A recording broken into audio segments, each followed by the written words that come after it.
அருள்மிகு காளியம்மன் கோவில் திருக்குடம் முழக்கு நன்னீராட்டு பெருவிழாவில் பெருந்திரளான பக்தர்கள் கலந்து கொண்டு சுவாமி தரிசனம் செய்தனர். திண்டுக்கல் மாவட்டம் வடமதுரை அருள்மிகு காளியம்மன் திருக்கோவில் திருக்குடம் முழுக்கு நன்னீராட்டு பெருவிழா இன்று நடைபெற்றது.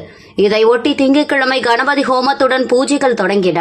அதனைத் தொடர்ந்து செவ்வாய்க்கிழமை அன்று மங்கம்மாள் கேணி விநாயகர் கோவிலிலிருந்து தீர்த்தம் மற்றும் முளைப்பாரி அழைத்து வரப்பட்டு பூஜைகள் நடந்தன. புதன்கிழமையன்று முதற்கால யாக வேள்வியும், வியாழக்கிழமை 2ஆம் மற்றும் 3ஆம் கால யாக பூஜைகள் நடைபெற்றன. இன்று காலை 7 மணி அளவில் மங்கள இசை, இடம் 4ஆம் கால யாக பூஜை, நாடி சந்தனம், பூர்ணஹதி தீபார்த்தனை, யாத்திரதானம் உள்ளிட்ட பூஜைகள் நடந்தன. அதனைத் தொடர்ந்து கடன் புறப்பாடாகி கோவில் கோபுரத்தை அடைந்தது. 10:25 மணி அளவில் கோபுர கலசத்தில் புனித நீர் ஊற்றப்பட்டு மகா திருக்குட முழக்கு நன்னீராட்டு விழா நடைபெற்றது. அப்போது 2 கழுகுகள் வானில் வட்டமிட்டதால் பக்தர்கள் கோவிந்தா கோவிந்தா என பக்தி பரவசத்துடன் கோஷமிட்டனர். அதனைத் தொடர்ந்து பக்தர்கள் மீது புனித தீர்த்தம் தெளிக்கப்பட்டு அம்மனுக்கு மகா தீபார்த்தனை காட்டப்பட்டு பக்தர்களுக்கு பிரசாதம் வழங்கப்பட்டது.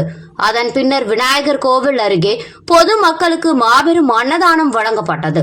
இந்த விழாவில் சுற்றுவட்டார பகுதிகளை சேர்ந்த ஏராளமான பொதுமக்கள் கலந்து கொண்டு சுவாமி தரிசனம் செய்தனர்.